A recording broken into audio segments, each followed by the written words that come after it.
પંચમહાલથી ગત વર્ષે પકડાયેલા નીટની પરીક્ષામાં કૌભાંડ બાદ નિર્ણય। પરીક્ષાના આયોજન માટે જિલ્લા કક્ષાએ કમિટીની રચના થશે। નેશનલ ટેસ્ટિંગ એજન્સી દ્વારા કરાયો પરિપત્ર। કલેક્ટરના અધ્યક્ષસ્થાને 5 સભ્યોની કમિટી કરશે પરીક્ષાનું આયોજન। જિલ્લા કલેક્ટરે પરીક્ષાના આયોજન માટે યોજી કમિટી સાથે બેઠક। ગોધરા શહેરમાં જ પરીક્ષા કેન્દ્ર નક્કી કરવા માટે કવાયત। 3000થી વધુ નીટ પરીક્ષાર્થીઓ માટે કરાશે આયોજન। પરીક્ષા સરકારી બિલ્ડિંગમાં જ યોજવા અપાશે પ્રાથમિકતા। ગત વર્ષની પરીક્ષાના બંને કેન્દ્રોને કરાયા છે બ્લેકલિસ્ટ।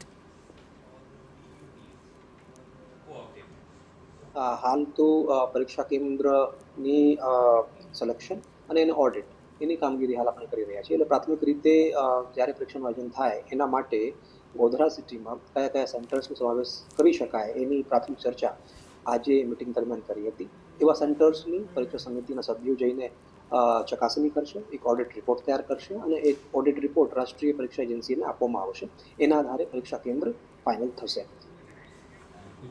તો પરીક્ષા કેન્દ્ર નક્કી કરવા માટે કવાયત શરૂ કરવામાં આવી છે। મહત્વપૂર્ણ છે કે જે કેન્દ્રો છે તેને ગત વર્ષના કેન્દ્રો છે તેને બ્લેકલિસ્ટ કરવામાં આવ્યા છે। જિલ્લા કક્ષાએ હવે કમિટીની રચના થશે।